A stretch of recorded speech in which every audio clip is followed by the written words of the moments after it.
going to school. Once again, also with Sue down at BYU, and slowly migrated across the decades from the mid 80s up to Weber County, where we are now. But as a professional career, I was a city manager for 30 plus years, or in the city management field. And I did exactly this, what we're going to talk about from the revenue and taxation standpoint at one level or another. Either I was the guy who was making the photocopies earlier in my career and putting the budget book together, or I was actually doing the budget, or I was assigned to oversee the budget when I was assistant city manager, or I was telling everybody else how to do the budget when I was the city manager. So I've had every aspect of that all along the process and across those 3 decades. And I've done them for 2 cities here in Utah. One, which I worked for 26 years, that was West Valley City, budget of about 110 million, not counting the capital fund, so more like 180 when you included all the other funds. Or I worked for Midvale City when I first started, which was about 12,000 people. Not that dissimilar in size and service needs from what we're contemplating or we're talking about here. So seen both the smaller end and the larger end. Let's go to the next slide, Nick, if we could, please. So as I was preparing this presentation, what I wanted to do was keep it as high level as possible, but still give enough detail that we can actually have a substantive discussion about what exactly we're looking at, and then allow that to either prompt or lead us into the questions, which I know you will all have on how things work.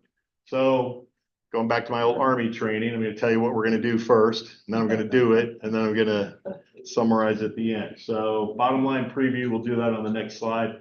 I want to go over the revenue scenarios, which LRB did in the feasibility study. I've now looked at that, and I've gone over it 3 or 4 times, got some thoughts on that. Same thing with the expenditure scenarios. Then I wanted to talk to you about, okay, what do I see as the risks here from a revenue and taxation standpoint, and how would we mitigate those? What are our backup ways to be able to take care of anything that comes up that's unexpected? Because it's going to come up for sure. A budget's a budget, right? We all know what a budget is. It's not the actual money you spent. It's not the audited statements at the end of the year. It's not the checkbook as we balance it each month. It's what we think is going to happen before it happens, right? So you got to have backups and options for when things happen that are not in accordance with what you thought would go on. So after I'm done with that, we'll go to questions. I'm planning on taking about half an hour, and then we'll go right to the question. So we can go to the next slide, please. Okay. The bottom line right up front. So as I said, I've gone through the feasibility study 3 or 4 times. And the estimates that I see in all of the areas that they're talking about within reason, or so within a margin, are reasonable. And I base that on having looked at the major components, which we're going to go over, and that's all the major components of the revenues and the major components of what we have to expend money on. And the other reason I think is pretty reasonable is, again and again, as I saw the feasibility study, and I actually talked to some of the folks at LRB as they did this, I think they took a reasonably conservative approach. Okay, so now I'm going to go off on a tangent for a second. And, oh yeah, you can't really see this at all, can you? No. This is a property tax notice. You're all familiar with these as if you're an owner. You get them every year. And every one of these lines is some separate entity which you're getting charged for services, right? Yeah. Is that what you wanted? Just touch it and it happened. Wow. Yeah. He forgot he put this slide in. I did. This was going to be next. That's the other thing I tried to do was I wanted to keep this as open as possible, so I didn't practice it too much. I may forget that I haven't had a slide in here or not. Lower the prices more. 2 main ones, though, I wanted you to focus on for purposes of our discussion. The bottom one, oh, and by the way, introductory. So this is, and I have permission to use this. The names are removed to protect the guilty. And this is about a $1 million-ish home in the valley, so probably not that far from normal, right? And the total tax bill on that $1 million home with a taxable value, market value, almost $1 million, taxable value based on the residential exemption at 460. Total tax bill on that's about $5,600. And the unincorporated services fund, which is what the feasibility study refers to as the Municipal Services Fund, the MSF acronym, if you've read it or looked at it. This is where the county spends those money, or where they spend their money on our road maintenance and sheriff services and the various expenditures that we're going to go over here later on. But the point is of that, and I just kind of want to keep this in mind as we go on to the conversation later, that out of a $1 million house, it's about $92. This is a 2023 notice out of your whole 5,600. And that's important to remember because almost all of what we're talking about is not affected by what we're doing. I kind of said that backwards, but another way to say it is a very small portion of your taxes are affected by what we're talking about from an incorporation standpoint. Can we go back to the other slide for a second, Nick? To sort of graphically illustrate that, I photocopied or took a screenshot or whatever of the little graph that the county puts on every one of these property tax notices, right? So you'll probably remember this is on the front page. And as somebody was noting earlier, your biggest chunk of your property taxes is schools. Your second biggest chunk is, well, it's kind of a toss-up between county, health department, that sort of stuff. Other special districts, Weber County Fire, the library, Parks and Rec, that sort of thing. And there's your little tiny sliver that's going to the actual municipal services fund, which was the subject once again of the feasibility study and is what directly concerns us on the incorporation question. Okay, so next slide again, Nick. And then the next slide. Okay, so think about that chunk of money that comes out of your property tax, that little sliver. When you total that all up by what the feasibility study is saying would be produced for purposes of running a municipal entity here in Ogden Valley, totals up to about $4.349 million. And of that 4.349, is, let's call it, you've got 4 revenue sources making up 96% of that total. So those are the 4 that really make up where your concern is and where you ought to have your questions about, is this realistic? Did they do good analysis? What can go wrong? All that sort of thing. Okay. So I'm going to go over each one of these points. I'm not going to spend a ton of time on each one, assuming that we're going to have a lot of discussion about that when we get to the question portion. Okay. So the first and the largest is sales tax. Just almost right at, maybe just a little tiny bit under half of the total revenues that would come to Ogden Valley if a city is incorporated. Their estimates in the feasibility study are based on 2 methodologies. They use the more conservative version. If you go and you look at the numbers, frankly, neither version is that much different, but they did use the more conservative version. Now, here's the deal with sales tax that you got to keep in mind for running cities in Utah as it affects us individually as taxpayers. In lots of cities across the state, just like this, sales tax is the biggest single revenue source, which is great because in effect, it's a user-based tax, right? Nobody is forced to pay that. I suppose theoretically you could grow carrots and have chickens and just have eggs and eat those all year long and never drive a car and never spend sales tax money, right? But of course, we know everybody makes their decisions on how they spend money, and that's where sales tax is generated from. So that's great. That's the good thing about sales tax. The bad thing, or a potential negative, is that it's more volatile than some of the other revenue sources. Depends on the economic cycle. If you're in recession, you can take steep dives in your sales tax. But for most of the time, and by most, I will say literally 8 to 9 years out of 10, you will see growth on the sales tax side, and especially given the last few decades of how the economy has gone in Utah. 50-50 distribution. I'll do these little pop quizzes just to see if everybody's awake every once in a while. Anybody know what the 50-50 distribution formula is? Anyone? Anyone who wants to speak? No? Half based on population, half based on point. Point of sale. Correct. Thank you very much. So that, the reason I put that on this bullet is that actually, especially for Ogden Valley, would help mitigate the volatility a little bit. And the reason for that is this: if your sales tax is distributed to the city on a 50-50 basis, half on how much population you have and half on where the sale actually occurs, if you have more population, the sales tax is more stable. But also if you have more population, or in other words, if you're more of a residential community, you won't have as high a sales tax. So for example, for you folks that were here last week, Ms. Cottle talked about planning and zoning, and she used the example of somebody comes in and wants to put a Costco in their town, right? Anybody remember that?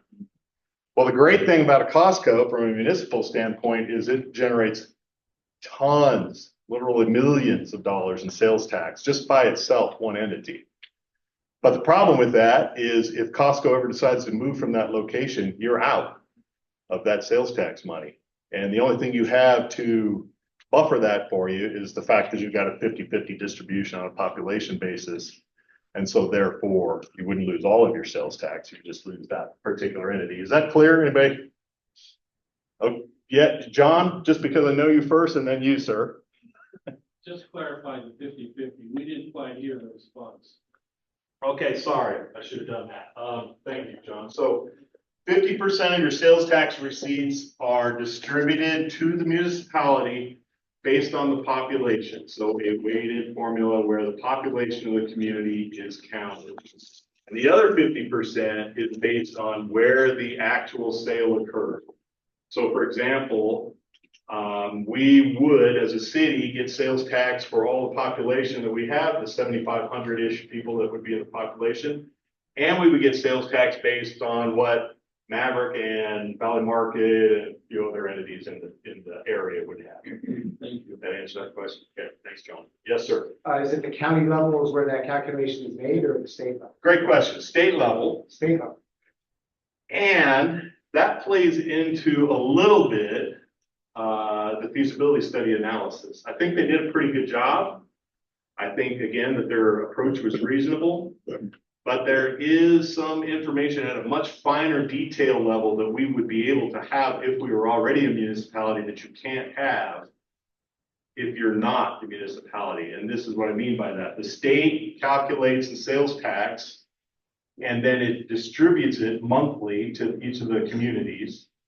And it issues a report of who all the businesses are and what they generated in sales tax. Now, obviously, that's really important information for a municipality. That's also obviously very sensitive information, right?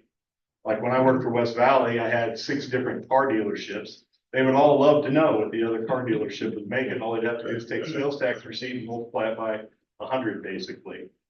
So that's why that is held close like that by law. Jan. Quick question. Use Amazon as an example. Oh, I mean, when you look at the Eden Post Office at Christmas time, I'm surprised somebody can walk in there. All right. So Amazon is weird, and there are a few entities like that, but because the sale, technically by the old definition, isn't actually made at like a Amazon store, right? It's made online, but it's from your house. The state has negotiated these workarounds to still get those sales tax dollars, at least partially, to us in the municipality where that sale originated. I'm not even sure exactly how it works. It makes my head hurt just whenever I hear how that distribution is supposed to work. But that's something that, due to the rise of online sales, has been being figured out and adjusted and worked around for nigh on 20 years almost now. Still not there completely where it should be, but But we do get some of that, yes. Yes, sir. I'm confused on this 50-50. Does that mean that, is that 50-50 hard numbers? Or is that just an average? Does that mean that? No, it's, That we produce, 1 million in sales tax here, then the state's gonna give us 1 million? yes, that's correct. And you would get, But it's population based. and so you get two pieces. You get that piece, just like you're talking about, whatever we generated here, and we get all of that. And then we also get this population-based figure, which is the statewide collection. And then they give you your distribution based on that. So it may or may not be 50% of what of the point of sale. Right. Let me see if I can figure out another way to illustrate that. So if you take the total sales generated across the state then figures up, okay, and yes, good point on the 50. It's not, we might not get 50% of the sale. We get the percent of sale based on, we've got 7,500 people in the valley. And so it's proportionate to that 7,500 people, not 50% of the sales, but the sales tax total that we get in the valley. Well, that's the wrong way to say it too. Sorry, okay, maybe we'll go back to that. I'll go to you for a second. I'd like to ask a question a different way. If I pay $1 in sales tax at Valley Market, does the city get $1? No, good question. So if you pay $1, or here's another way to illustrate it, might actually be clear. When you spend $1 at Valley Market, what's the sales tax collection rate? 7%, right? Or 7.5%, or it varies a little bit depending on if there's a restaurant involved or whatever. So 7.5 cents are generated, let's call it that. 1 cent of that gets sent out for sales tax distribution. So our portion comes off of that 1 cent. Okay. Okay, let's go back to the gentleman in the back there. Let's see if there's a better way to illustrate that. I'm sure I was not very clear on my answer to it. Yes, sir. Isn't it really based on the percentage? So if we've got X number of people here in the valley, and there's Y number of people living in Utah, when you're saying that the distribution of the sales tax happens and it's based on population, we're really dealing with the percentage of X over Y, right? Or Y over X. Yes, if you're saying Y over X being the 7,500 Right. over the total population of Utah. Of however many millions. Correct. Right. Correct. But you do get more on the other 50% side of that because you're actually generating it right there in the. Correct. Got it. Yes, ma'am. So is this, estimate here for sales tax based on just the businesses No, in Ogden Valley? no, it's based on that whole that whole illustration that I just But went we're through. only gonna get that half of the that 150% from the local businesses. Yes. Well, no, So is that's that wrong. this? That's the wrong way to understand it again. When the state figures it up at that level, they'll do all the collections that happened actually in the city or in Ogden Valley. And they look at the total population across the whole state. They figure out those two portions, how they fit into the formula, and they send us our distribution then as the city. And that's the formula that gives you when it's all aggregated up, comes to that 2.1. I don't know. Again, I can't tell you. I obviously can't show you a column of pluses and it was this place here and that place there and that because, I don't have those numbers, but that's how it's calculated. No, yeah, which is actually another good point. And again, that's what I was trying to make with although sales tax overall is more volatile, the fact that our Ogden Valley area is more residentially based will mitigate that volatility because you'll see more of that sales tax formula lean to the population side, as opposed to if we had a cost code, right? When I was going back earlier to that discussion. Shannon.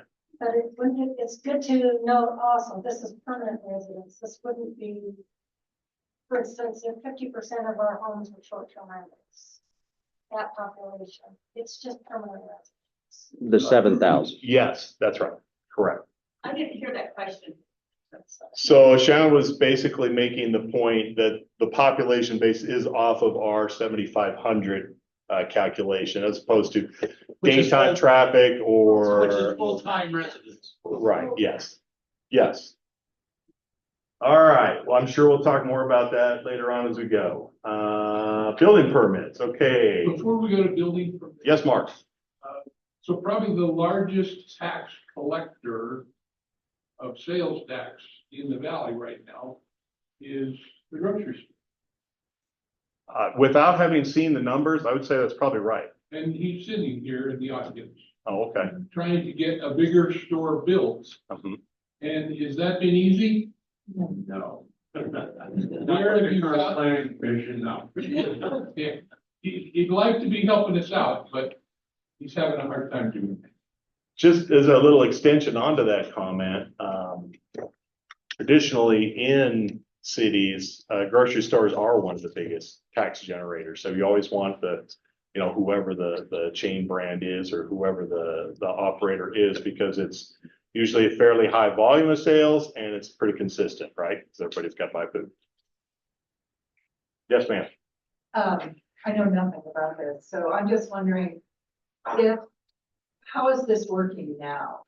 And if we didn't incorporate, is this a radical departure from, or does this just all go to Weber County, the same formula? I'm just wondering, is there something magical that happens in the translation as it comes here?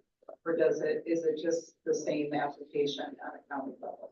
So the question was, how is this happening now today? And would it radically change or would it be different? And the answer is, it would happen exactly the same way that is happening for Weber County right now.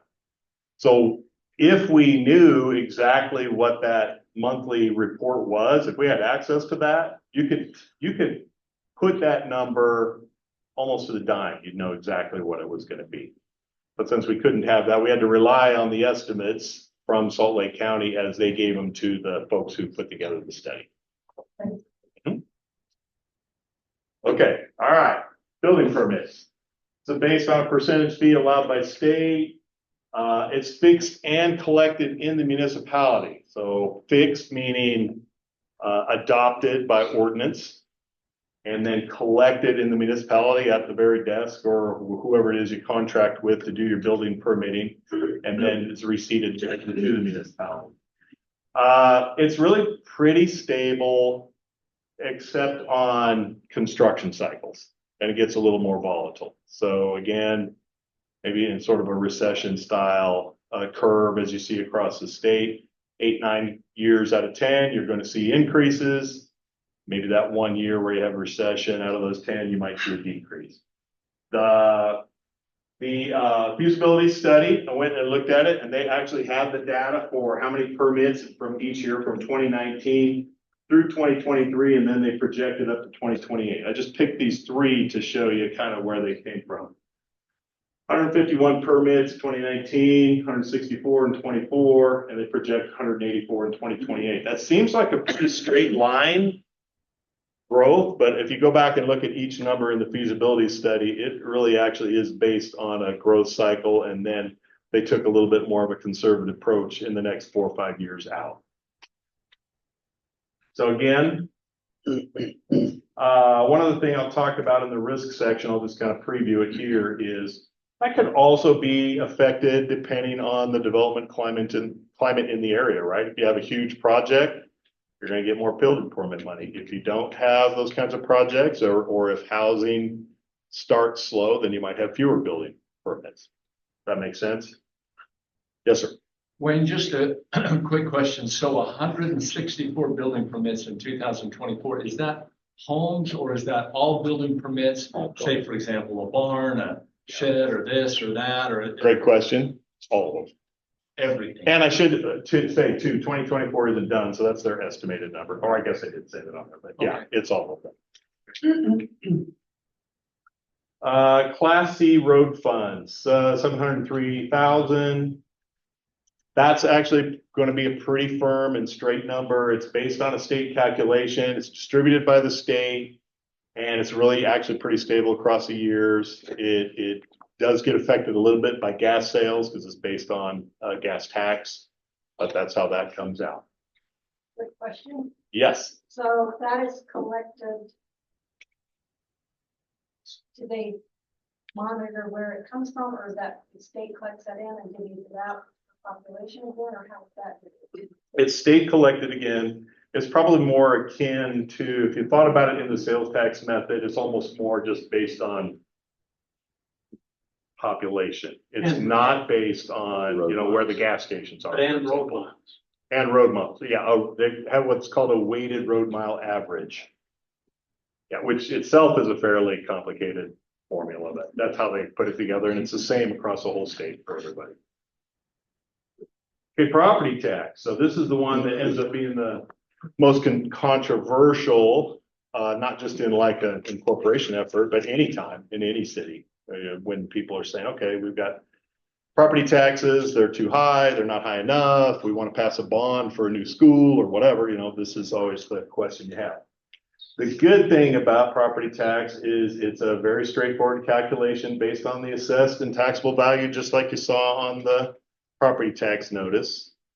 So you know what it's going to be. And also, because it's really very closely governed by the state, both in terms of how it's assessed, how it's distributed, how the tax rate is determined by the individual municipality, it's very stable. So you always know literally almost to the dollar how much it's going to be. So there's really, just to summarize again, if you look at the four numbers, there's really not going to be a lot of variation from the feasibility study on the property tax number. It's pretty easy to calculate.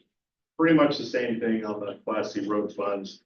Building permits, again, they were based on the permit history they had, so it's going to be pretty good. Sales tax is the most volatile, but they have records going back, and they have a good methodology for projecting out the future. At least expect it's going to be good. Yes, ma'am, in the back, and then to you again, sir. So will the property tax be determined through the county assessor for the assessment and the taxable value, even though we're a town? So the assessed value will be, yes. The county assessor still does that, whether you're an unincorporated county or whether you're in a city. But the tax rate is adopted by the entity, the city. That's correct. Yes, sir. That was basically my question. The Ogden Valley government, whatever that form of government might be, they can change property tax. That's correct. So it's the same right now for the county at the commission level. They have the same responsibility or ability to do that. What line is it that they, on all those lines you put up there, it's all our sales and property tax. No, it isn't. What line does the Ogden Valley government have the authorization to change? Only that one that I Just highlighted. $92. Yep, there. That's it. That's the only one. Unincorporated service fund is what is called on the property tax notice. Municipal service fund, or MSF, is what they called it in the feasibility study. But to just go through a couple of examples, if you're worried about, we're putting too much in the library, and I'm afraid of what the city's going to do with that, you don't have to worry about that, because as a city, there would be no control over that. That's a separate entity. Same thing with the fire district.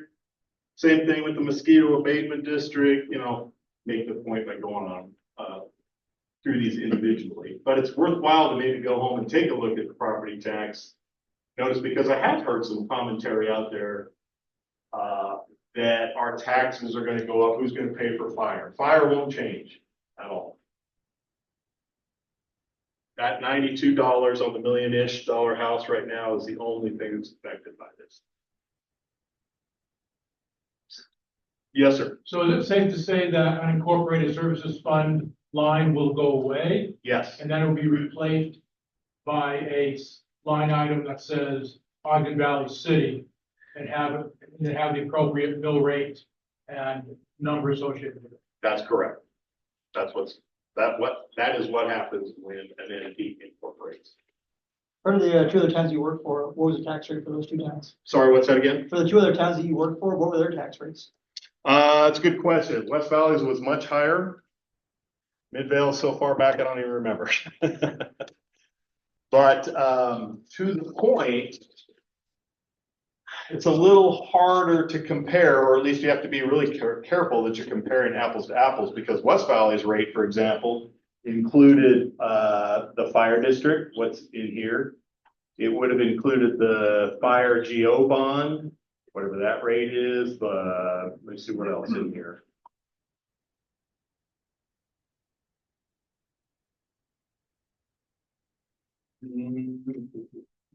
Maybe that's, oh, well, no, the paramedics and the EMS, we ran that as well.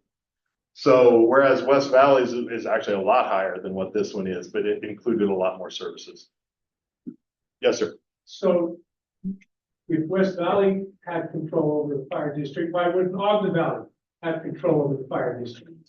The reason for that, at least at this stage, and that's, by the way, not to say that that could never happen in the future, it could. But the reason it would not at this stage is because every one of those entities has its own incorporated by state legal status. They all have either elected officials or appointed board members. Like, for example, the Mosquito Abatement District, it has a board. It's an appointed board, not an elected board. I'm not sure exactly how it works in Weber County. It's probably the commissioners that appointed them. Some of the other ones on here, I think, may actually be elected. I don't know, do you gentlemen know? It was like the fire, does the fire district have elected people? Mark, do you know? But you can pick me. Yes, the fire district does. Fire district does have elected officials. The Ogden Valley Park Service Area has my phone number. I'm the appointed chairman of the park in Ogden Valley. Right. So elected or appointed, it's an interesting point, but the main point in answer to your question is these are all legal entities unto themselves. So at least in the early stages of an incorporation or the initial incorporation, they would all stay the same. And we're not allowed to change it then at some point in time. It's possible. You'd have to have the agreement of the entity itself too. And there are reasons why that might or might not happen, but yes, it could. And I'm making no pronouncement on whether that's a good thing or a bad thing, or you'd want to or not to. But yeah, that's how that exists, or how that sits. Okay, let's go to the expenditure. Oh, sorry. Yes, sir. For curiosity, what's the Ogden Valley translator? The which? Very bottom. Ogden Valley Translator. That's radio equipment or radio communication. TV antenna. High definition TV. Yes, ma'am. TV signals from the towers on the other side of the mountain don't penetrate the mountain, so we have a tower over here. Fiber from the other side. Is that that thing you see reflecting off the top of, It's over towards Powder Mountain, yeah. okay. You've already addressed, could it change? In your experience at West Valley, did you see change where more and more happened to be in how likely is it that, because right now it sounds like, okay, it's just that line. Yeah. But it sounds like later on, it could not be just that line. It could be more lines. It's difficult, really difficult, frankly, but it is possible, and I have seen it happen. Yes, But sir. if that does happen, aren't you just taking, it sounds like if I understand your West Valley example, that really what you're doing is you're taking the library fund and you're taking control of that because the entity agreed to give you the seat control. Right. Right. So the library fund then disappeared, that line item disappears and it just morphs into the other line. Exactly correct. So, I mean, you're not really adding anything. You're basically just changing where it shows up on your property tax statement. All other things being equal, or if we were all sort of operating in a vacuum, yes. But usually when some entity does make a change like that, it's for a couple of reasons. The entity within it, which it exists, isn't satisfied with the services and they want to add services. or the entity itself isn't solvent, or it's not functioning well, or there's some kind of problem, and they need to take it over from a management standpoint. Which leads to my second question, which is, it seems like our property taxes, that whole sheet is essentially over the last 10 or 12 years that I've had experience, has pretty much tripled. Yet I don't see that the services coming into the valley have tripled. Right. If the city if we incorporate as a city, do we get even a tiny bit more control of how those property tax dollars are distributed? Or are we really just limited to what's going in by the county? I probably should open up to the committee themselves their idea as to, or their commentary on the idea of why we're even going through this effort in the first place. But the short answer, in my opinion, is yes, you do have more control because you've got closer local control. I also do believe, just from my look, that there probably, and I'll talk about this a little bit later, but there probably are some areas where you can make some savings. Now, I will also hedge that a little bit too. I think a lot of the large property increases or property tax increases, especially over the last 5 years, really boil down to probably the same thing across most sort of services, and that is that wages have really increased a lot in municipal services, especially amongst police, but also the other services. Let me say one thing here. Salaries have tripled. One thing that is interesting about the feasibility study is it really turns out to be an audit of how Weber County has been spending money on us. The projections going forward are that, but what they're telling you is, here's where your money has been going, here's what they've collected and what they've spent on you. And what they discovered in this feasibility study was that essentially from 2018 through 24, that line has been running a surplus of 10.2%. So they're actually taking in more money for municipal services than they're providing services up here. So that's an interesting factor. Thank you.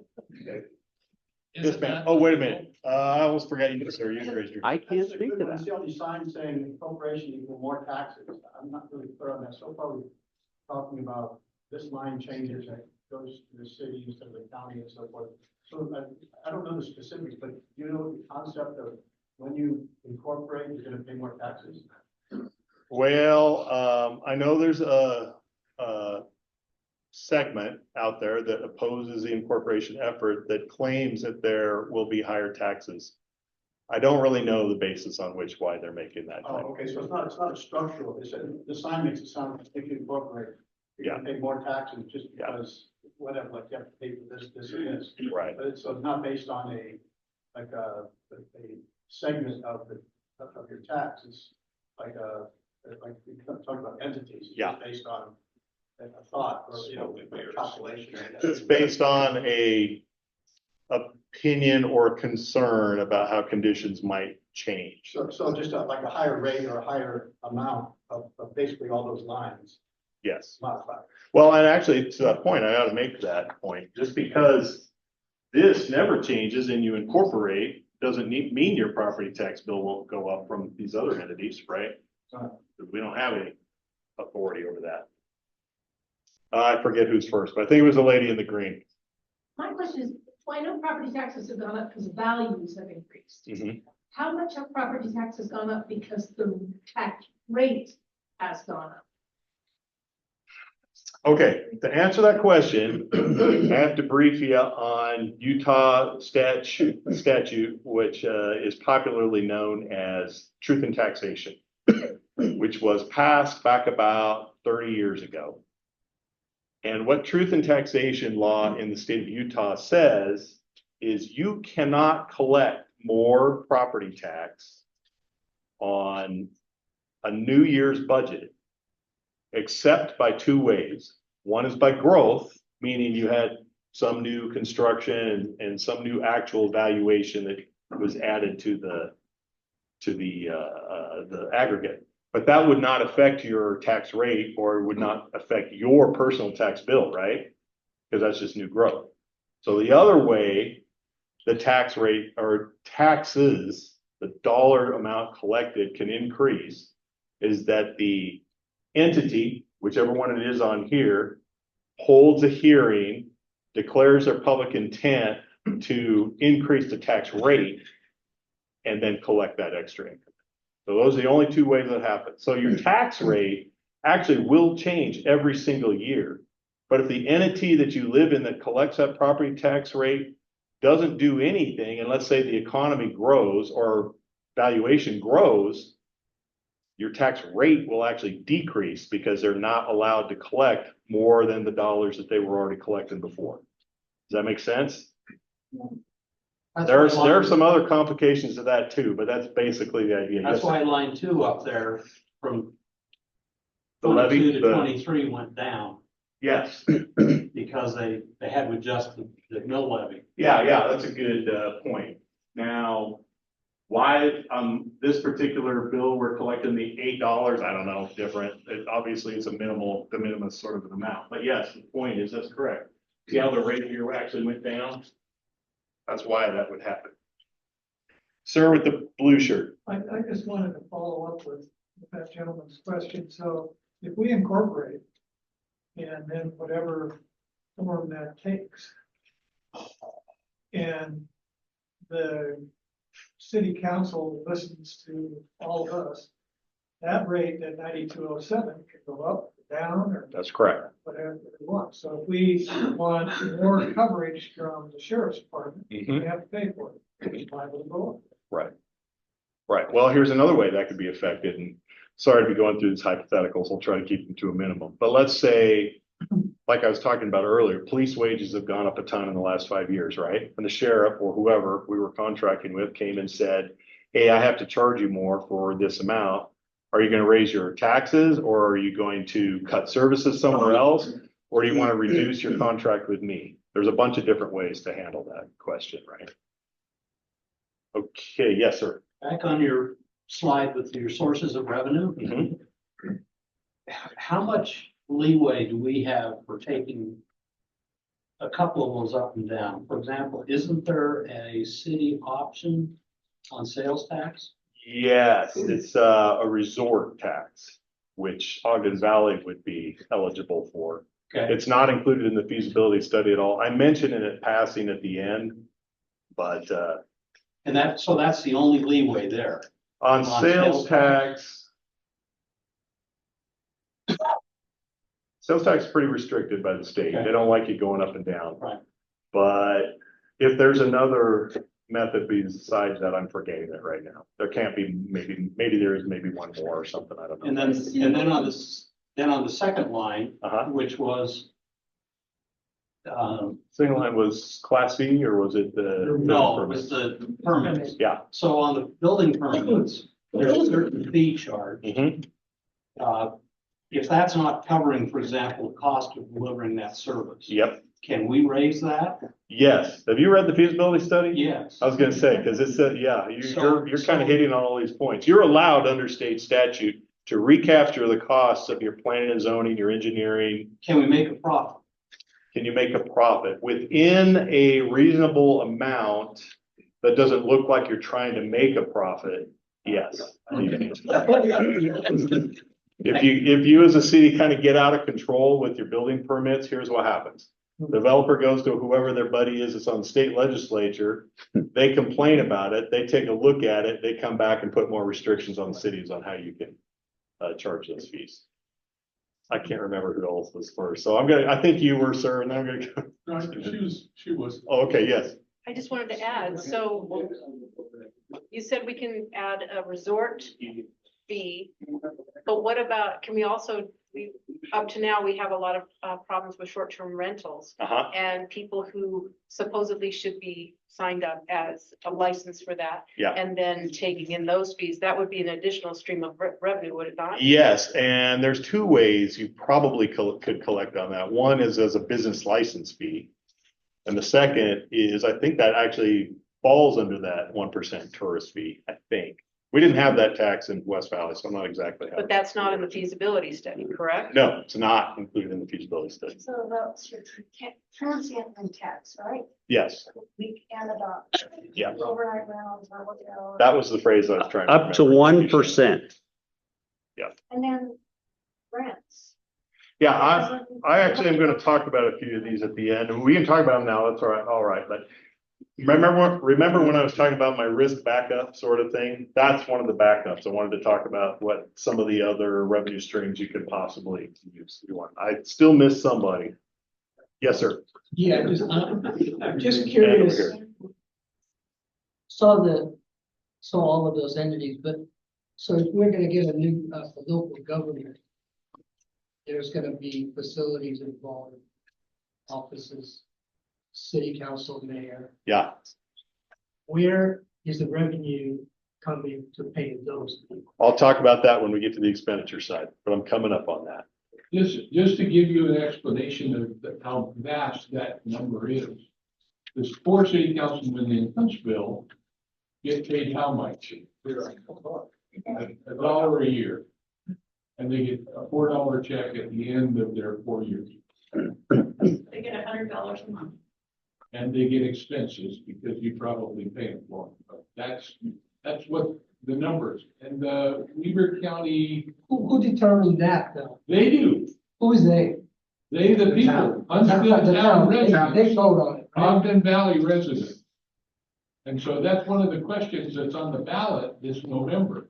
What form of government do you want? Tune in for them, I think it's 2 or 3 sessions on, but you'll have to come back if you're not gonna do it in the full. Thank you. Okay, somebody right here, I forgot. Yes, sir. How many times did I miss you? There's going to be an ongoing month-to-month, year-to-year expenditure for running this government, whatever form it takes. Yep, And again, where are those funds coming from? right. Where do they come from? And is it going to impact our extremely high property taxes in this valley again? Right, We're gonna okay. see an increase because of that. So all of the expenses, as they're projected in the feasibility study, come out of that 4.35 million, of which these 4 sources are 96% of it. And I'm just about to get ready or get into the expenditure side, and we'll talk in detail about that when we get there. Yes, sir. 2 items, regarding the signs, incorporation equal more taxes. They're probably right. When is the last time that a year has gone by where your taxes, your property taxes have not gone up? Okay, but I've only been here 4 years, it's gone up every year. but not because of incorporation. Right, so that's, Okay. when I was in the early parts of this process, our goal was to not make them go up because of the incorporation. Finding other ways to negotiate with Weber County to clear the snow, make it at a lower rate, because otherwise we'd go to someone else. That's why I asked about the sign. The sign says incorporation, more taxes. So Yeah, I think that's why I was wondering why. You know, another comment to that question, there is actually a line in the feasibility study that specifically estimates incorporation costs themselves, but it was a really small number. I don't even remember what it is. Do you guys? Yeah, so basically, when you go through this process, the state fronts you the money. So they give us the money up front for the feasibility study, for putting it on the ballot, there's expenses with that, for advertising or having these meetings that they've been having, if they have to rent a facility, so on and so forth. And so they calculate that up. If we incorporate, that is a bill we have to pay. If we don't vote for it, or we can't collect the signatures, they eat those costs. And it's about $25,000. So that is a line in the feasibility study that we would pay that back once we incorporate. And again, the funds coming in cover it. So I added that comment almost as sort of a little humor, really. I'm pretty sure that's not what they're trying to refer to on the sign. But yes, there is an incorporation cost estimate amount of $25,000 and like $335 or something like that. Yes, Jan. Real quick question, Wayne.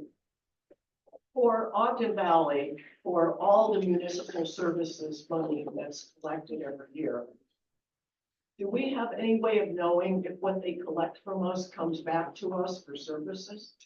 The only way we have of knowing that, at least up to this point, is the examination done by LRB in that feasibility study. Really, honestly, to a detailed level, I doubt the county even does that. Because they're doing their revenue accumulation and their expenditures based on the service, not necessarily the geographic location, right? Yes, sir. My part too, but only in jest, talking about revenues. How about a GoFundMe account and car washes and big sales and all that type of stuff? Absolutely. Some of the, the opposition is so adamant about we cannot do this. Well, I will say this about Ogden Valley, something that I have noted that is pretty special about this area. And yes, I'm not sure I'm saying this, so we're going to fund city services with bake sales or whatever. But the community involvement and even I'll call it the charitable interest that the groups in the valley are involved with as a community are pretty impressive. And that's not that usual, frankly. So you have a good group of people who I'm sure are going to be very interested and willing and helpful in figuring out whatever that formula ends up looking like in its actuality as opposed to the budget. Did I miss anybody else over here on this side? Okay. Where was I? Okay, we're going to go to expenditures. All right. So 4.34 was the revenue number. The feasibility study estimates that 4.14 would be the expenditure on an annual basis with a net contribution to fund balance or a net revenue of $208,000. Will be that? No, of course not. Like I said at the beginning, this is a budget. But are the expectations reasonable that went into those estimates? Yes, I believe they are. I've had enough time now to go through the feasibility study a good number of times, like I mentioned, and the methodology they're using is reasonable. That's a good way to put it. Question. The opposition are saying that the numbers that are derived from the LRB are flawed. Because they're comparing cities that weren't similar to us. And I think there was another reason. That's just one of their points. Yeah. Can you address that? Sure can. In the feasibility study, there are a number of cities that they compare to. Now, none of those cities is exactly like Ogden Valley is going to be, right? So from that standpoint, yeah, you might be able to make that point that we're not comparing apples to apples. But in the feasibility study, they did a broad enough examination. And by the way, I actually on my own went out and grabbed another couple of cities to look at some of these expenses to see if they looked reasonable to me. And I think they do actually do a reasonable job of that. What their methodology is that they're using, I don't know. The only claim to legitimacy, I guess I can claim is I looked at the numbers, I've looked at how they've examined it, I've talked to someone who could potentially be service providers. I obviously know a lot of city officials from other places. And I've got 30 years experience, again, like I said, of doing this every year and knowing what it looks like. And like I said, are these numbers going to be exactly right? No, absolutely not. In fact, these expenditures that we're going to talk about right now show some of the variation where I think we could be. But in the end, is the feasibility study a reasonable estimate of where we should be? Yeah, I think it is. And if it's wrong, I think we have enough backup areas that we can work with that it would be fine anyway. Okay, so first one, wait a minute, let me go down to the second to last point. Remember how I said that on the revenues, those 4 bullets made up 96% of the revenues gained? Same thing on this one. Of the 4.14 million, the items we talked about here are 98% of the expended budget. So these 1, 2, 3, 4, these 4 bullets are the things that you ought to be concentrating on to determine whether or not the expenditures will be in line and are reasonable and how they could be affected, okay? Now, I will say this, and Nick and I talked about this the other day. These commentaries here are my own. The committee may or may not agree with what I'm saying, but this is what I came up with when I went and looked at those expenditure estimates. So the very first one, administrative services, feasibility study estimated 239,000 a year. That looks really low to me. That looks insufficient. And I know how they did it. They did it by talking with the county and figuring, trying to do a weighted calculation of what the county does on an administrative services basis. The problem with that is the county is so much more larger and they've got those services spread across so many places. It's going to be pretty hard to estimate it. I think that when you actually examine things like legal expenses, personnel, and by that I mean human resources, not all of the personnel, recording duties, insurance, information technology or IT, you just need more detail within the feasibility study that isn't there to know. So based on that and looking at a couple of other cities, I think you're probably around $500,000 or more. So that's what this row here is. Based on those points, I think we would need another 260K-ish for that line. Now, why do I think it's 260K? Again, this is because I've looked at a couple of other cities. I know what these kinds of things cost. All four of these, except possibly personnel, you would contract for. So you're going to have a pretty set number on a contract basis to run those, but I think it will actually cost more. Excuse me, are you saying if you're estimating it could go up 500,000? No. More? No. To 500? This much more. Up to.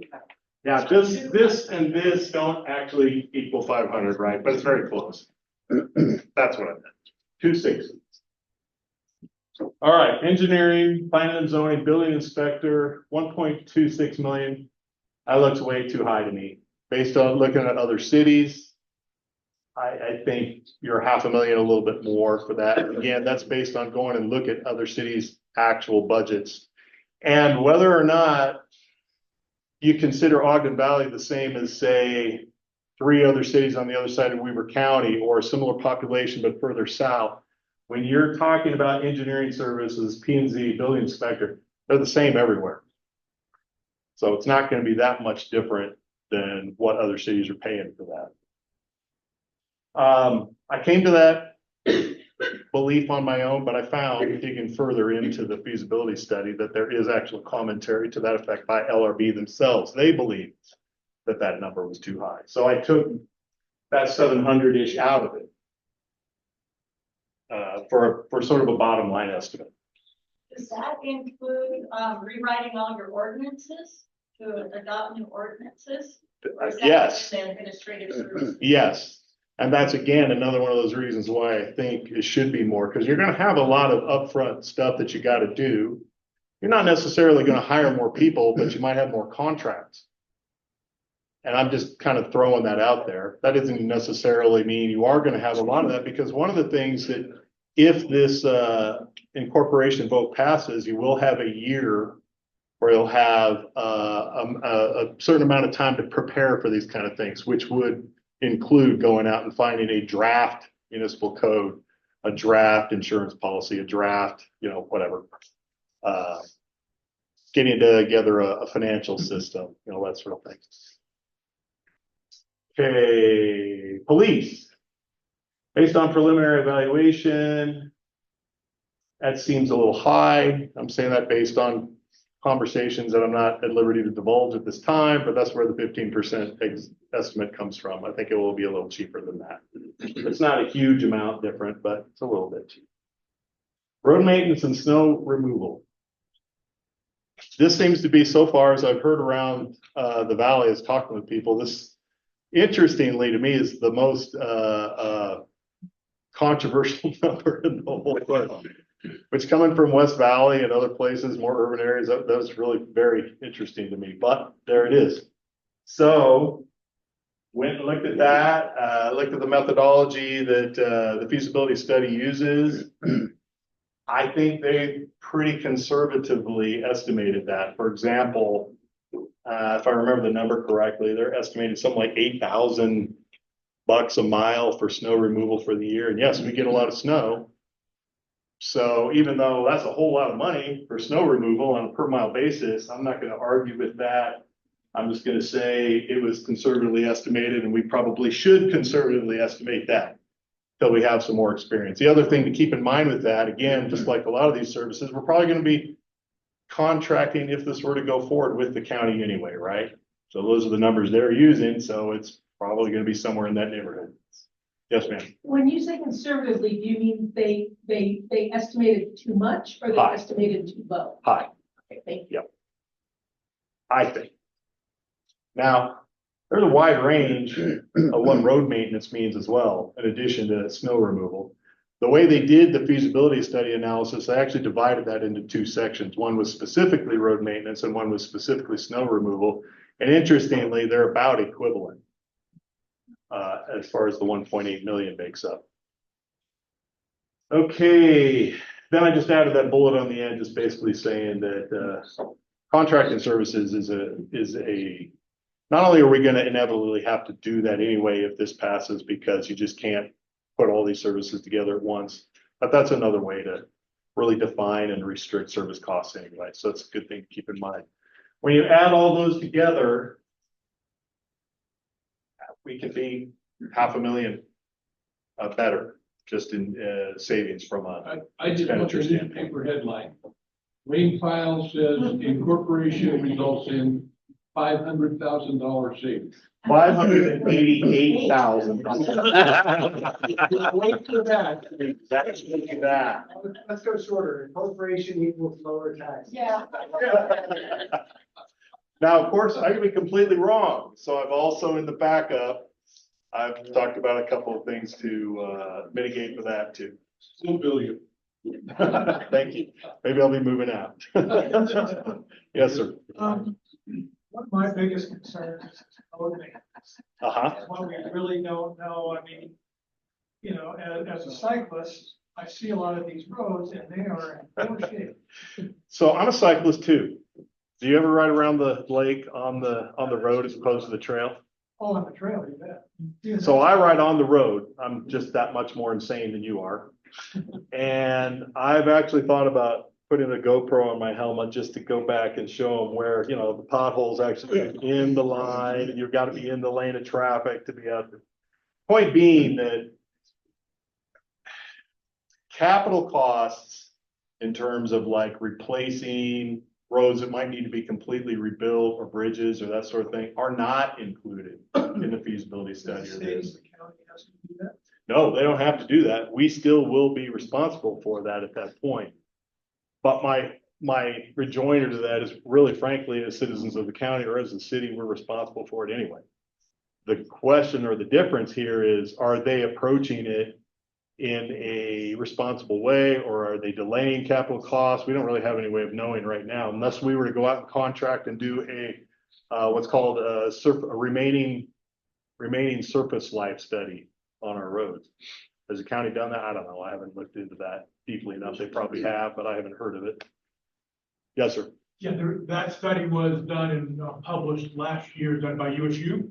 Ah, okay. And it's there, and it's it's all countywide, but it breaks it down by road within the valley. Ah. And rates it A through Delta as to how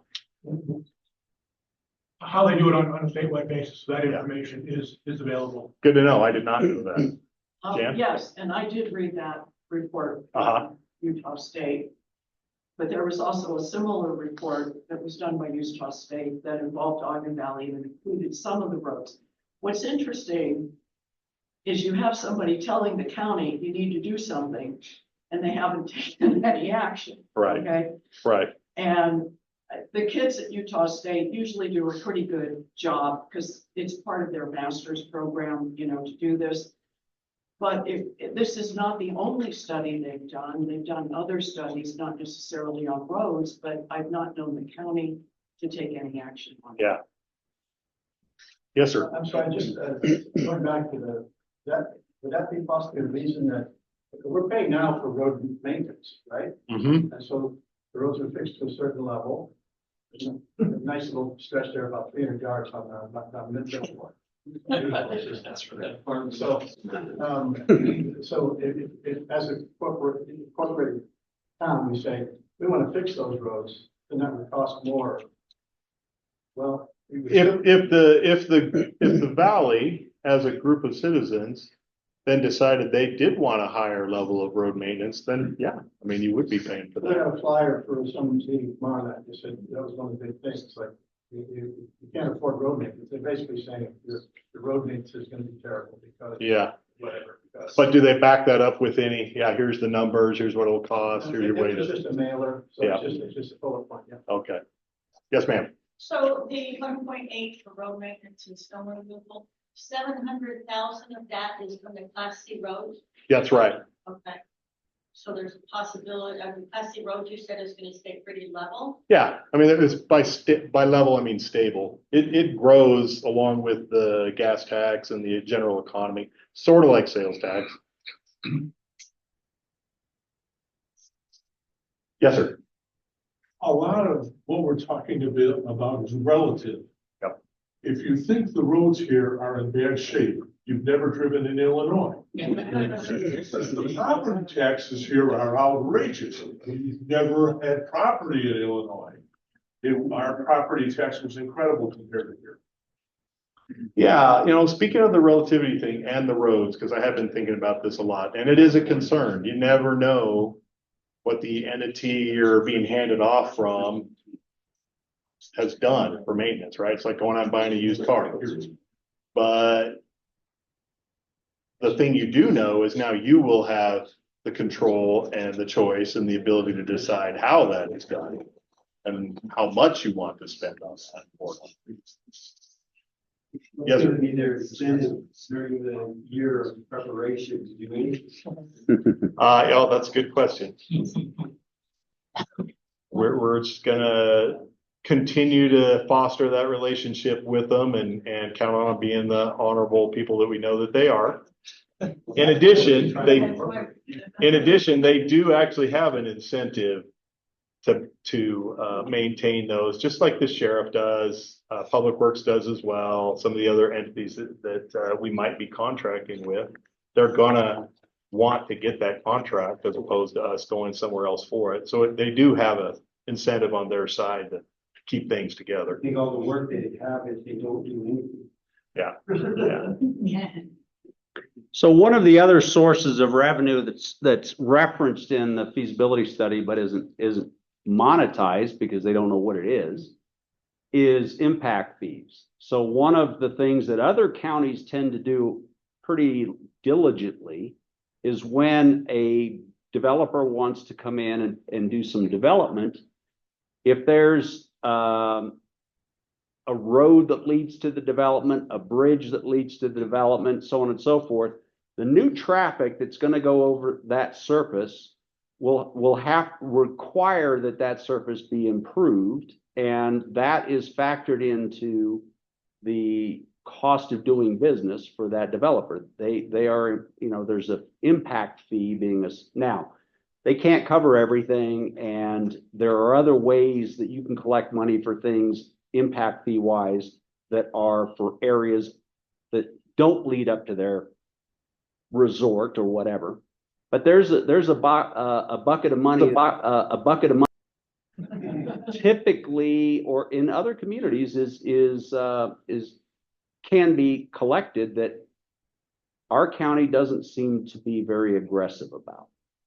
Yeah, that's actually a good point. Crossing it down for non-residents.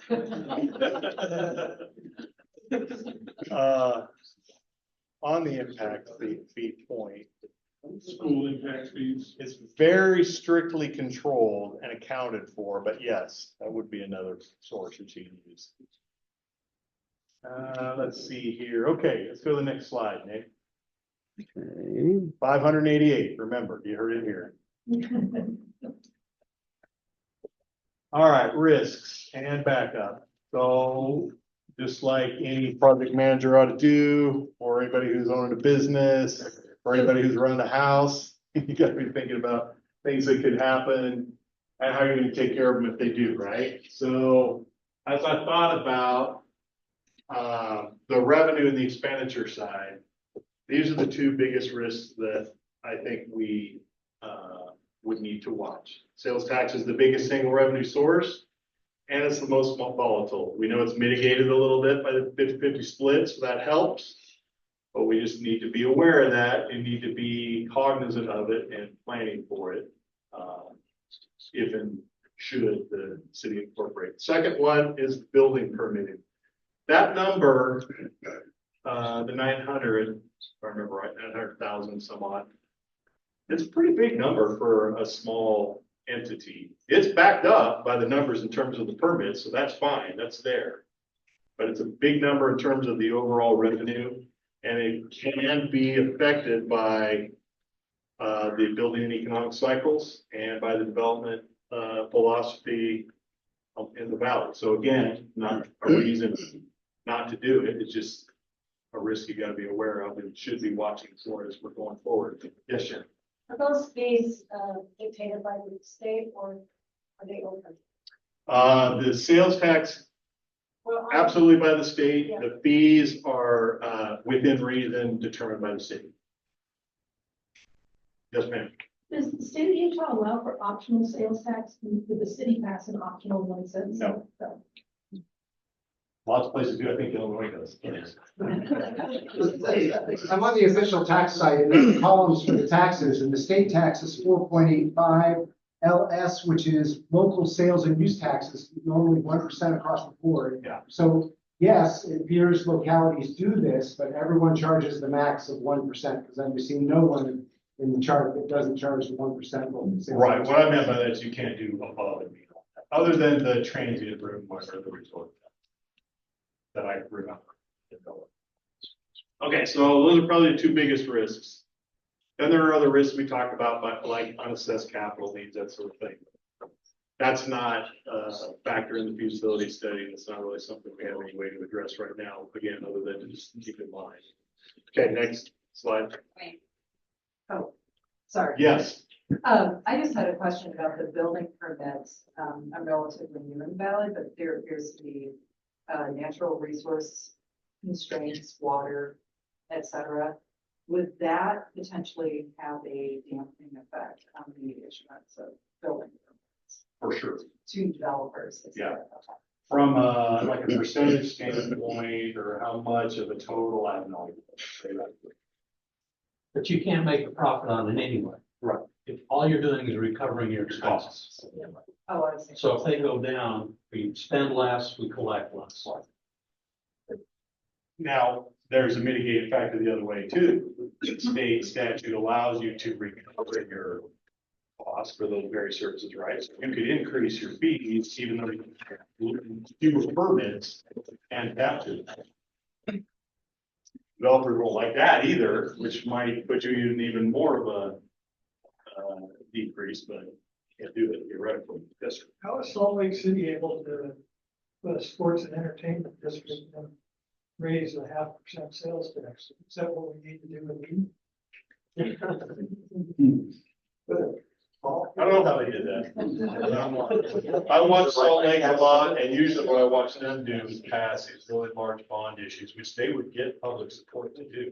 I mean, they would regularly have 50% plus support for like a new, like $150 million police station, road projects, that's whatever. They just seem more.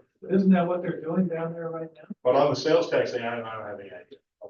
Don't forget, when I retired in January, I quit paying attention. The state legislature's in Salt Lake City, so they know. I have a question online. The question is, do we have any proof the money being collected for road maintenance by Weber County is actually being spent in the valley? We don't have proof. All we have is a feasibility study. The other proof we have is going out and seeing the, wasn't mentioned the 300 yards over in Milford. I mean, you do see them actually doing, but we don't get to audit that. We're not an entity. We're just residents. We could go and ask that of the Weber County commissioners at a meeting, right? How do you guys show that? They probably would be willing to do that, I would guess, but no, we don't have a way to do that. Well, the feasibility study has. Do we have the ability to audit that? Well, yes, because you would then be responsible for it, so that's got it. Yes, sir. One of the things I didn't see in the feasibility study and see up here is part of the building permits is actually an impact fee for designation for trails. Mhm. And the company's just upped that to almost $2,000 per house. And that's put into a fund. And as I understand it by state law, it has to be spent in N number of years. That's correct. So there's actually a pot of money out there that has gone unspent. The county slowly draws that down. They look at projects. Do we know what that number is? And if it's not spent, is that just going to automatically roll over to the city? It will not automatically roll over to the city. We should, and I think this is something, again, if this goes forward, we end up in that year of, okay, now we got this preparation time. We should be going to the county and saying, hey, either we would like to have that impact fee money in a fund set aside for parking projects, direct projects in the valley, or we want you to show us what projects you're going to do in the valley with that money. There's something like that. And remember, there's that 10.2% surplus on the municipal services tax that they've been collecting. So yes, there is that fund has been running a surplus.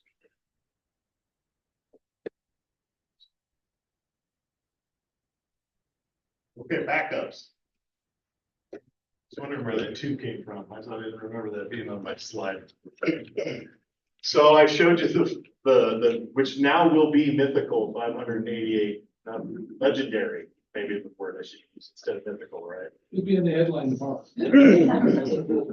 But yes, that's one way I think leads you right off the bat. I think there would be savings to be found should we have a revenue shortfall. And even if we don't have a revenue shortfall, we should be looking for savings so that you can build up a fund balance as soon as you can. Second one, sales tax base may be underestimated. Remember how I was talking about how we don't have access to the monthly sales tax reports?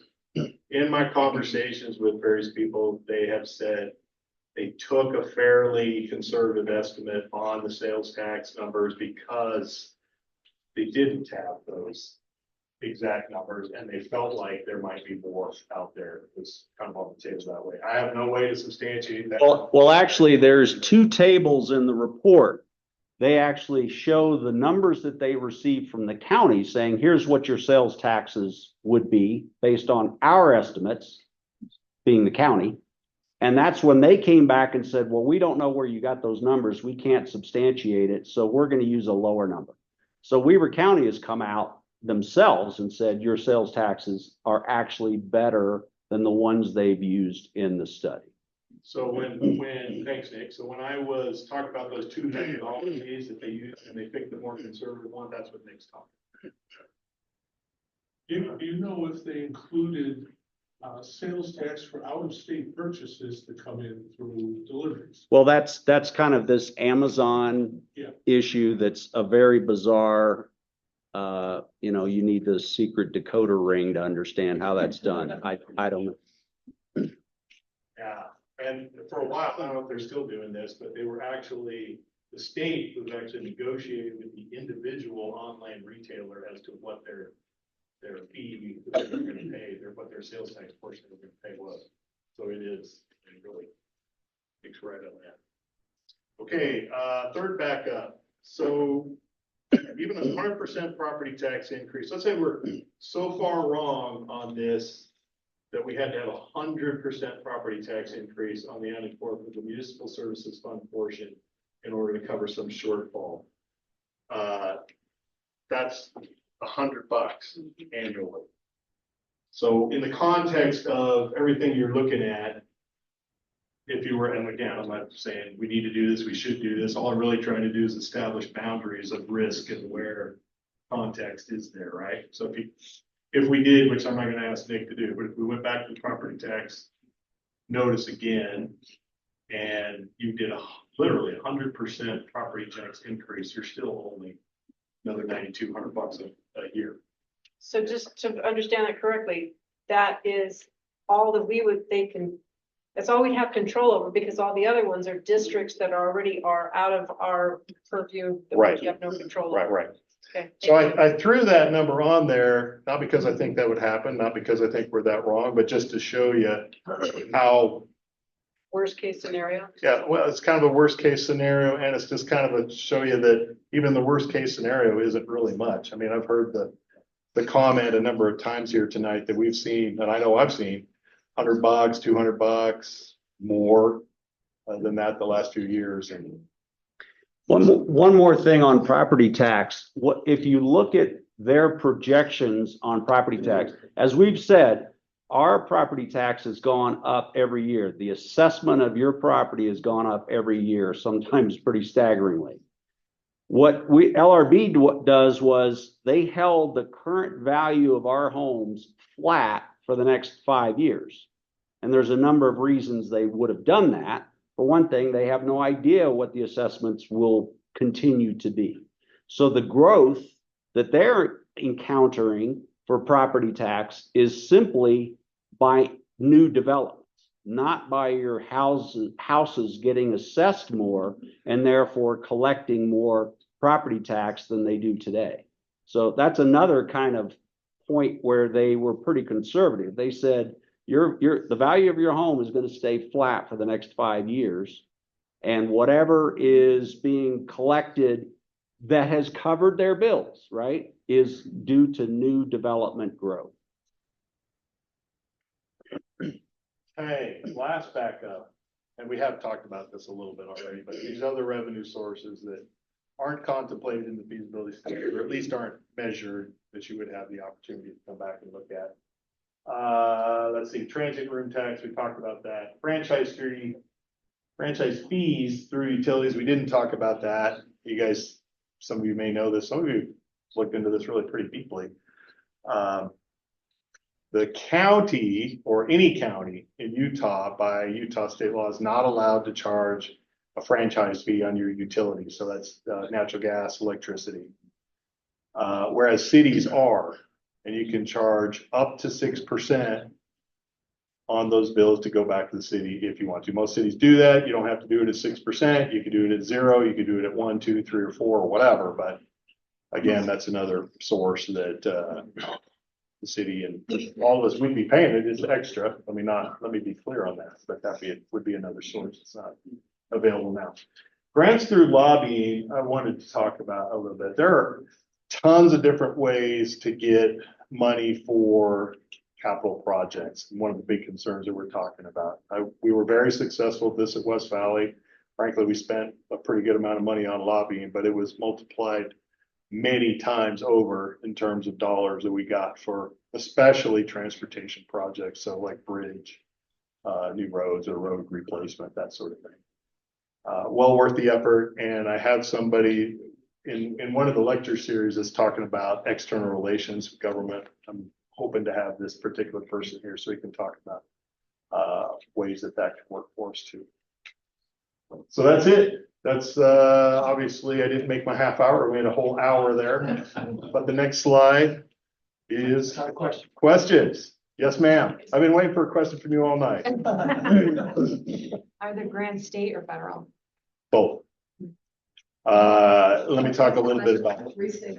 Oh, are the grants state or federal? And you said both. Yeah. State and federal. And really, frankly, you can even get them at the county level as well. In a sense, the discussion we had about the parks, facilities, and trails could be, it's not really grant, but they have that mechanism. In Salt Lake, it's Zoo Arts and Parks. Up here, it's Grant. This was always kind of a burr in my side that the county actually controlled that for all the municipalities down there, and you had to go lobby them to get that money in projects, but it's kind of the same sort of thing. Yes, sir. Have you ever seen a case where a city formed and was able to claw back some deferred maintenance money from the county because they didn't replace bridges, they didn't fix roads? Is that possible? I've never looked at that, but I've thought about that from a couple of different ways that I think we might be able to go back and at least present the case and not even just maybe necessarily say, hey, you owe us X percentage of the 10% or whatever that supposedly was being built up in like a fund balance, but If you would do that, that'd be great. But other ways you could do that would be to commit to us that you're gonna do these capital projects this way, and when are you gonna do it? We're still part of your county, right? Or a municipality, but we're still part of you. You're still our elected officials. You guys have some responsibility to us. How are you gonna address that need? Another way to do that, I've thought about, would be to go to them and basically, just lost my train of thought, but instead of ask for, facility transfer. That's another way that could happen. Buildings, that kind of thing. Yes, ma'am. What about other services that we now get from the county for senior services or mental health services? We'll still be able to get those from the county if we're incorporated city. Is that Yes, the short answer, no. Yeah, the Mhm. short answer is yes. Well, the why I was hemming and hawing was I was gonna go and point out that county line up there. I think all of those services fall under that line. So it's not under administration. Right. In the town, it's gonna be under a different county line. Yeah, that's a great question. It's not specifically addressed in the feasibility study, but when you think about things like the county health department, senior services, that sort of thing, housing services, that sort of thing. Mental health. Mental health, yep, you mentioned that. I think those are ones that fall in that category. Can any of the roads that are currently county roads, state county roads, or anything in our boundary, does that necessarily become a city road? I think you guys actually have had more look at this than me. I think the answer to that is probably not, but it's not a for sure. You guys. Yeah, so there's actually in the study, they list which roads would remain county roads, and there's a rationale behind why some of those would remain. Same with state roads. So state roads up here, we would not be responsible for. And a couple of those critical county roads would remain county roads, but the majority would convert to us. So the snow removal of those said roads would remain with county. That's a good point. I would assume. Yes, that's right. If they're county owned, then all. And the state, correct. However that's done, the state contract back with the county to get it done, or however that works. John, and then here. Bring up the other question, water and sewer. Is that potential for franchise fees? You got private water companies. I think it is. If I remember right, I think that is. We didn't have our own water and sewer systems in West Valley, and as I mentioned, I'm too old to remember what was going on in Midvale, so. But I think that is part of that formulation. Okay. So that could be a source. Yeah. Yes, sir. I don't know, is it possible that the management on the reservoir falls under the purview of the city? And the Forest Service contracts that out? And it's a lucrative business between the town of Huntsville and now the town of whatever. Is it possible that? Mark, do you have any thought on that? I think it's really possible. You want us the details, we could talk about it later. As far as I'm concerned, it's impacting us. And the Forest Service would like more responsible contract. By the door. But there's another such incredibly national statistics, so we'd have to work. Yeah, but. Yeah, the blue shirt. At least we have a seat at the table. Yeah, Yeah. oh, yeah. Yeah, and I know you've already got that I wasn't involved in those conversations, but as part of the boundary drawing for the incorporation effort, we're having this sort of discussions in terms of who takes care of this, where's that, stuff like that. Yes, ma'am. So I have two questions. To clarify the tax question, it looks like if everything is radically wrong, on my $2 million property, I'll be paying $20 extra a month. On your $2 million. Yeah, it's 100 per million. So say I own a $2 million property, So it'd be another 200. I'd be paying $20 $20 a month. Oh, a month, sorry, yeah. Yeah, Relative, I'd be yeah. paying $20 a month. Yeah. That's not exactly Yeah. right. Yeah, it's about 18. I actually did that Thank calculation. you. Yes. Divided by 20. Yeah, my husband's not here. He's been on this back. And then I forgot my second I'm so sorry, but this has been so helpful. Thank you so much. Good. Oh, I know. So it's gonna take some brain power, obviously. I'm not raising my hand for that job. But, you know, then we have to be the responsible adults for ourselves here in the valley. And I'm just presuming that there are people here like yourself and all the other people who put so much into this that would be going to run this government or do we elect them? Well, you'll elect the council members for sure. Trying to ignore my wife's question here. You guys can afford Wayne. $1 a year. Well, I was gonna say. Just keep going. One of the things I'm very impressed with Ogden Valley is you guys have a great level of talent here that most cities do not have. So there's a brain trust. So one thing that we have asked Wayne to do, and he has signed up for it, is help us with a transition plan. Because when we were going through this process, I reached out to other communities that were going through this. I reached out to the League of Cities and Towns, and I said, hey, does anybody have a starter kit? I mean, what do we do to get up and running? We have this year window, which incidentally, the law has changed to allow us that. It didn't used to be that way at some point, because boy, Monday morning would have been a shock. But we have this year to get used to it, right? And get up to speed. And Wayne, with his experience and the contacts he has, is looking at what do we do? What do we have to have in place? Who do we contract with? What's day one look like? So on and so forth. So if it all goes wrong, I mean, it's right.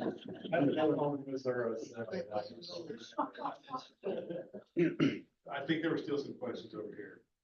Maybe not. Yes, ma'am. I And then you, sent a sir. question to ask if anybody had gone through and done a detailed budget yet for your attorney and your, auditor. I know I have. IT department, all of these things listed. Has anybody done any of that? Yeah, no, I haven't. Whether the committee has or not, I don't know. I haven't had that conversation, but I can tell you right off the bat. So, an auditor at West Valley, and we had a housing authority, we had a redevelopment, we had a theater. So, an audit there was $125,000 a year. But I also sat on boards of some nonprofits where the audit was $15,000 a year. So you got to go out and you got to go bid it. Well, having an independent audit is different than having a treasurer that watches. Oh, no, that's what I'm talking about, the independent one, yes. I assume that's what you were talking about, right? No, I'm talking about an attorney on staff, I'm talking Yeah, yeah. about a finance person, you gotta have Gotcha. a financial system, you gotta have IT, you gotta have all of those things. So I Yes. just wondered if anybody could put that budget together. That would be part of the transition. Estimate or effort or look, but just off the top of my head, I mean, you're gonna want, most cities of this size of startup will contract an attorney, they won't have an in-house attorney. So, on down the line with that, same thing probably with IT, you're not gonna be able to afford an IT staff, you're gonna have to have a third-party contract with a company to do it for you. Before I go to you, sir, yes, I remember now. Yeah, just a little week ago, we had the foundation that is essentially pushing against the corporation.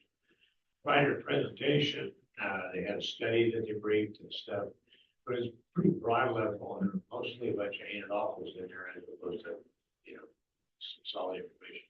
But there were some pearls in there someplace, it seemed like. Especially talking to the guy that put together the study, he seemed like he had a little more grasp on detail. I was wondering, is there any chance as part of this effort that you're going through, you may tack on one at the end that says, hey, we went and took a look at their package, which they seem to be fairly open to, let everybody see what's saying with it. And just see if there are any pearls in there that we ought to consider. Oh, for sure. I mean, and I don't mean to speak for the committee, but I already know the committee did that once already with the same entity, so I'm sure they would be again. You first, sir, then you. How does the finance stuff tie into the master plan, the general plan? How does what? How does it tie to get together? So does the general plan say which services are going to contract for? Is that part of it or? not in specific. Usually a general plan will only specifically address land use development. But it might generally speak to, you know, we want to make sure the city takes care of this issue or that issue, and they would do that in this way. That's that sort of thing. But mostly a general plan, just land use. Yes, sir. Does the state have any requirement that the books have to be audited on a regular basis? Yes. That's when the young lady in the back was talking about the internal auditor, I thought she was talking about the state requirement to have a third party independent auditor come in. That's a requirement every year. Yes, ma'am. There's been a lot of concerns about taxes, and I really appreciated this presentation, but one thing that I think people are, I'm certainly thinking about, but it's not called a tax because I didn't realize fees. So it's the bills going up, obviously, that we're really concerned about, not what we label them. So how difficult is it to increase a fee or create a, I wasn't even aware of franchise fees, but to create those kinds of fees that could impact you, in several different ways if there's water and gas and electric. Okay, good question. So every one of those actions would have to be done by resolution or ordinance at the elected official level, the city council level. In addition to that, state law requires on a number of these, maybe not all of them, but pretty dang close to all of them, that you have public hearings that are noticed, in the paper or by whatever method, before the city council takes action on those. So you really kind of have two ways to keep aware of that as a citizenry. One is, you got a very robust and consistent paper here that you see every week. So you would know probably by public hearing basis. You also would know by just the news of what the items are on the agenda of the council. But any of those things have to be done by actual formal adoption at an ordinance or a resolution level. I have an online question here. Many of the properties in the valley are being represented as being occupied as primary residence, yet they are not. This is resulting in a steep discount in property taxes. Could the city partner with the county to identify which properties and thereby increase our revenue? That's a good question. Certainly the city, and for that matter, any individual citizen should be able to go and have a talk or a conversation with the assessor's office and talk about what is the methodology by which you make that decision. Is it primary residence or not? Yes, Jan? I know the methodology because I submitted a grammar request to the assessor's office to ask, how do you validate if a residence is a primary residence or a secondary residence? They basically send out a postcard and you check primary or secondary. Okay. And what's the difference on the tax rate that they pay? It's huge. They really do not do any extensive follow-up on that to validate it. Okay. Yeah, so and they automatically, we just bought, and we have ours as a secondary. But I had to call the assessor and have them change it to secondary because when they close, they automatically put it to primary. Yeah. And so it was like, So the answer to the online question is theoretically you can, but practically it probably doesn't have a lot of effect, I guess. Does that mean our population numbers are messed up because of if half these people are claiming primary residences, it's going into that 7,500 number? So it's really not true. So the population is based on the census. It's the best estimate 4 years ago. So don't count those. Yeah, and then factor in population growth and estimates around that as well. So, but yeah, it's as close as you can get through the census process. And that's a state number, right? They give us that number. Yeah. Yes. Yeah. In fact, they say you have to use that number. Yeah. Largely, yeah. I mean, so this study, that's another comment that comes up a lot is, oh, the numbers are wrong. Where did they get these numbers? If you read the study, they very clearly spell out where their sources came from And these are, again, the legitimate sources that you would expect from any of these categories. So it's, you know, they didn't make this stuff up, and it's traceable. You could go back and audit that and find out that that was indeed the number that they were submitted for whatever the category was. So no, and this comment that Weber County didn't participate, they didn't share, they didn't agree, they didn't sign off. Well, again, if you read the study, it very clearly says in several places, they produced a number, LRB produced a number, shared it with Weber County. Weber County came back with comments suggesting an increase or a decrease, which LRB factored in. So no, there was quite a bit of dialogue and extensive email exchanges that they had, and they have those on record. So I do want to jump in just for a moment. I think some of you guys were aware of Senate Bill 252, this attempt that was put through that would have forced any community that was still going through the feasibility study process, hadn't actually voted on the feasibility yet, I'm sorry, on the incorporation, they would have to have their feasibility study redone at a higher threshold. Right now it's 5%. We have to have a 5% surplus. Currently, one of the scenarios, and the one we'll most likely take, is 9.4% surplus is what we show. But the new threshold would have been 10%. Well, that would have wiped out our feasibility study and shut us down, but also the 4 other communities in Utah that were going through this same process. It would have basically stopped everybody's incorporation dead and made it a pretty high threshold for anybody else to possibly get through this. So one of the people that was instrumental in helping us avoid this, oh, by the way, it was retroactive, right? So everybody in flight was affected. One of the people that helped help us avoid this was Jason Pyle, who is with us this evening. Well, the person who was really, it was a Senate, John Johnson did most of the heavy lifting. Senator John Johnson and Senator Andy Miller. So they're the ones who really deserve it. It was Casey Snyder and I on it in the House. Casey Snyder from Liberty, who was up in Cache Valley, but he was, you know. And we would request that if anything else like this comes up, let us know, because the way we found out was somebody mentioned it to somebody at the Valley Market. And then it came to my attention and they said, well, what are you doing about this bill? I said, I don't know anything about it. I read up on it. And then when I saw it was retroactive, I'm like, hold up. So that's how we got out. And then I called all the other communities that were going through this. And I said, folks, you need to get on the phone. You need to let your people know that this is going to shut them down, and whatever reason they're incorporating doesn't matter, because it ain't going to happen. So that was another point, is if you try to get these in at the end of the legislative session, they're so overwhelmed, they try to just move through these. And the way it was presented was not as what it really truly was. But I'm getting way off the point. I just want to thank some of the people that helped out.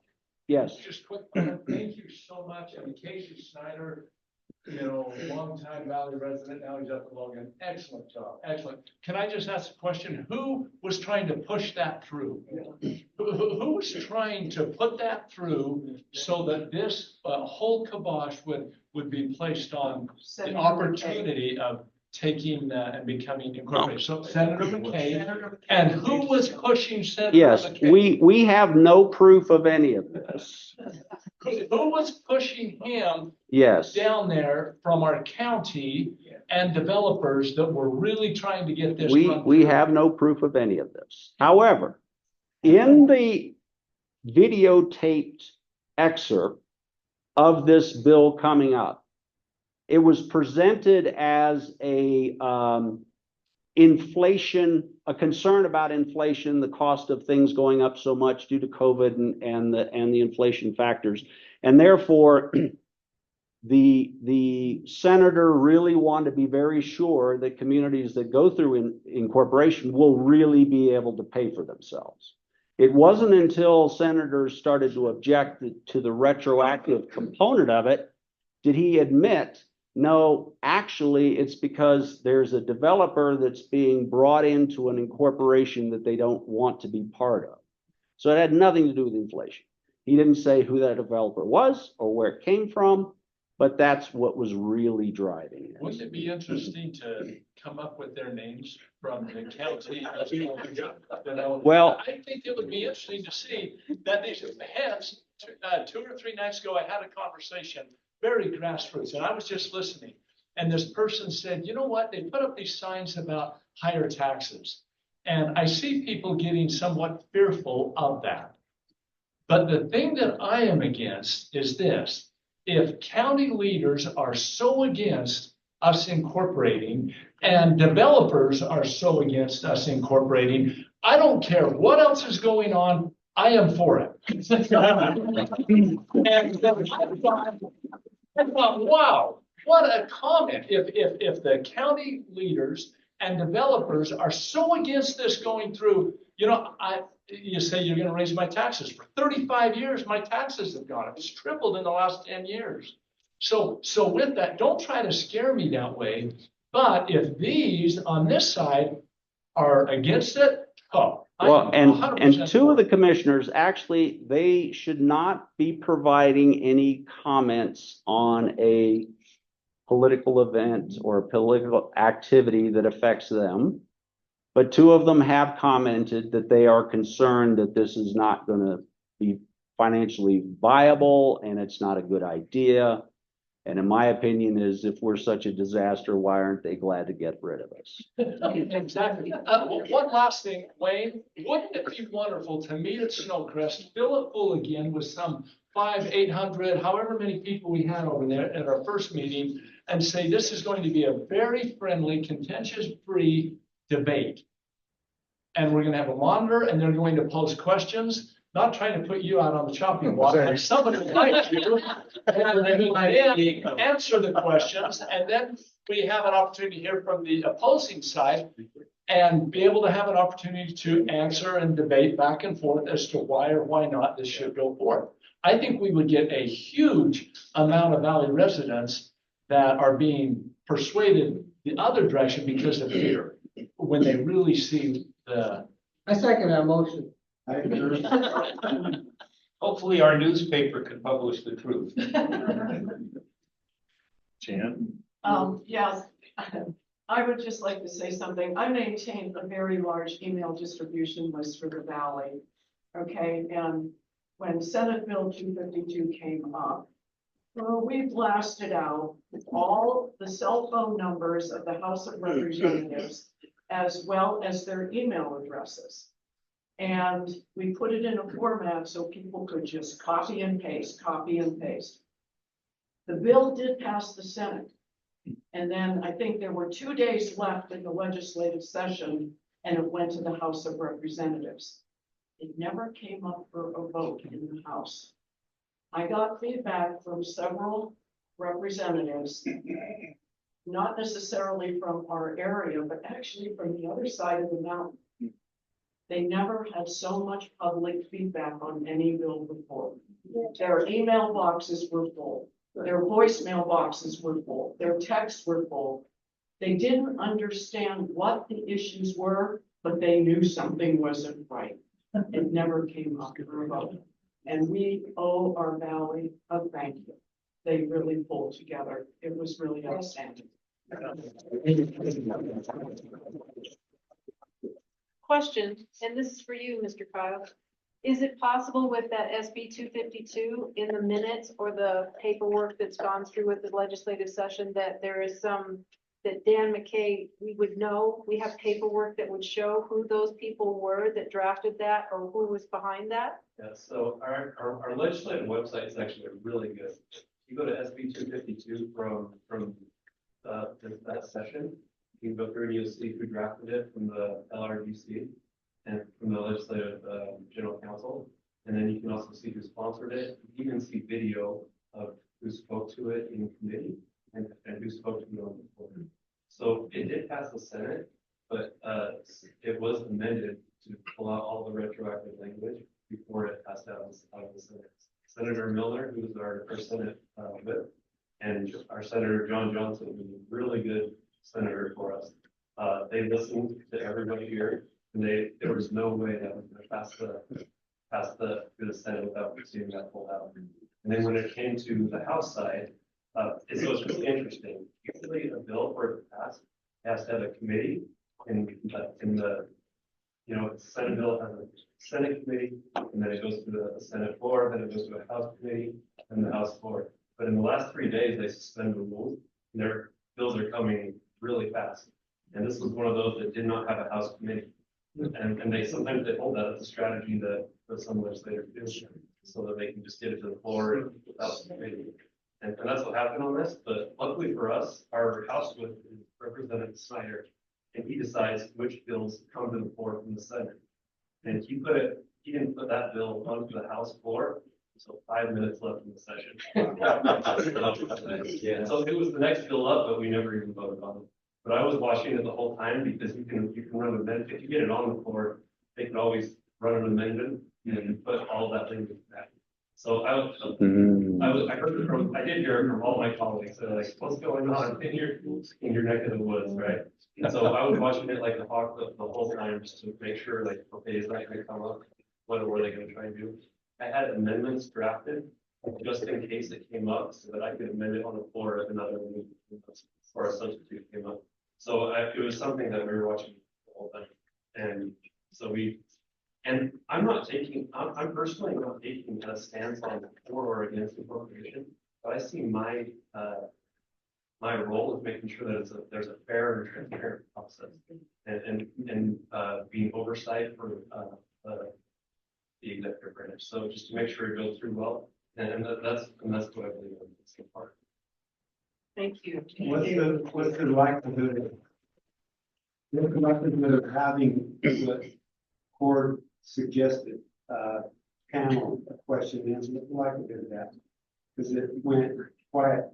Well, I think you should talk to the committee about that, but personally, I'm not sure it's a real good idea to put the whole community or a good chunk of the community, although I love Cord, and I think it's a great idea for conversation sake if you could have it in a congenial fashion, but I think you run the risk of really making it a divisive issue that so far, I mean, I know there are people on both sides of that issue, but I haven't really seen it or heard of it as really being hugely a problem from a, neighbor versus neighbor sort of standpoint out there in the valley. I sure wouldn't want to see it get that way.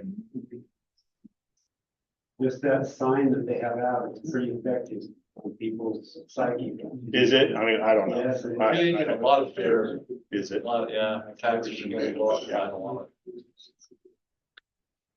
Well, they're having their meeting tomorrow night, so come on down and ask them some tough questions. However, it starts at 7:30. Starts at 7:30, but come on down and ask, get to the I bottom of talked with Laura about coming tonight, and she said, no way. And she also said tomorrow night she's gonna be firmer in, I guess, shutting down opposition or whatever. And I said, if you do that, you're actually showing fear. And she agreed with that, but I don't know. I mean, yes, coming tomorrow night is good, but hopefully she'll be open. But Yeah, she was shutting down people that had something to say. the last Nick was standing up to try to demonstrate what we were going through here. She wouldn't let him speak, so finally just had to get up and get kind of angry with him. She kind of quieted up and let him talk. And that's the atmosphere that's going to be there. It sounds like it's going to even be worse. You all did a great job. Thank you so much.